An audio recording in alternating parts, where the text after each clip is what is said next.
এবারে আমি একটু ছোটো আলু দিয়েছি, আমার ছিল ঘরে, বড় আলু দিয়েছি। এটা একটু ভেজে নিচ্ছি আগে।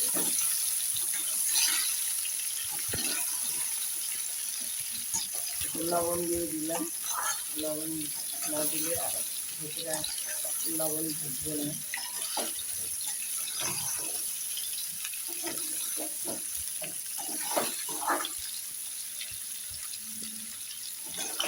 আলুটা আমি একটু ভেজে নিয়েছি, একটু তুলে নিয়েছি। এবার মশলাটা কষাবো।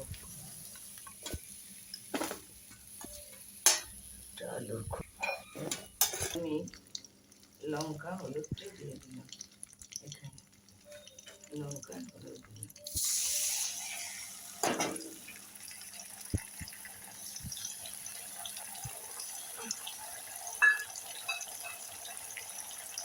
দিলাম চারু মগজ,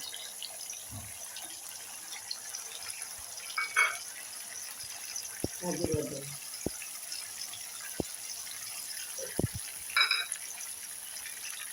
দিয়ে এসব দেবো বলে আমি একটু স্পাইসি করে রান্না করছি।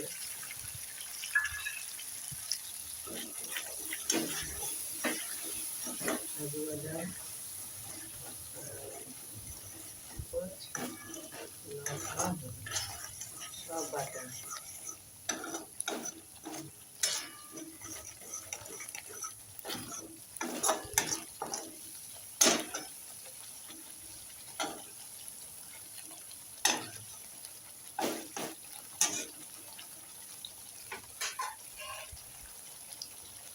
জন্য আমি একটু মিষ্টি দিয়ে দিলাম।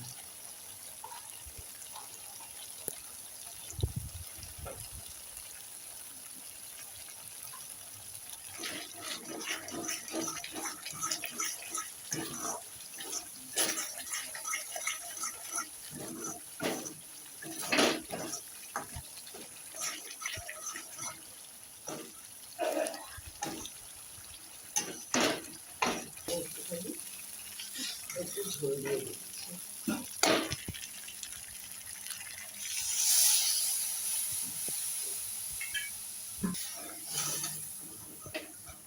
এবার আমি আলুটা ছেড়ে দেবো। লবণ দিয়েছি, আর একটু লবণ দেবো।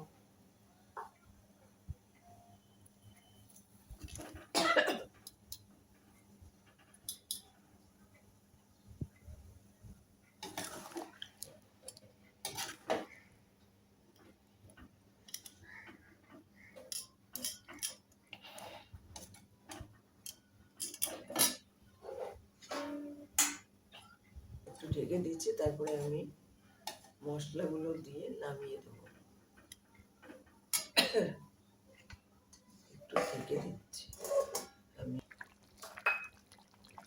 একটুখানি ভাজা জিরের গুঁড়ো আমি দিয়ে দিলাম অল্প অল্প করে।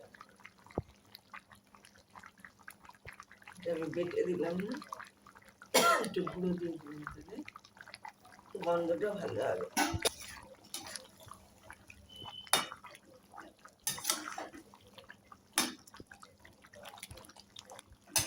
ভাববেন না যে আমি দুটো দিয়ে ছোট ছিল কয়েকটা, সেই দিয়ে দিলাম। যে এইরকম দিয়ে করতে হবে না। এবার দিচ্ছি আমি গরম মশলা, আর একটু, এখানে কোনো জিরে নেই, গরম মশলা আর একটু জায়ফল। আমি আগেই বললাম একটু স্পাইসি করে করছি হচ্ছে আলুর দমটা। এটা ভাত, রুটি, পরোটা, লুচি সবার সাথে খেতে পারবে। ভালো লাগলে লাইক করুন, শেয়ার করুন, সাবস্ক্রাইব করুন, আমার পাশে একটু থাকুন।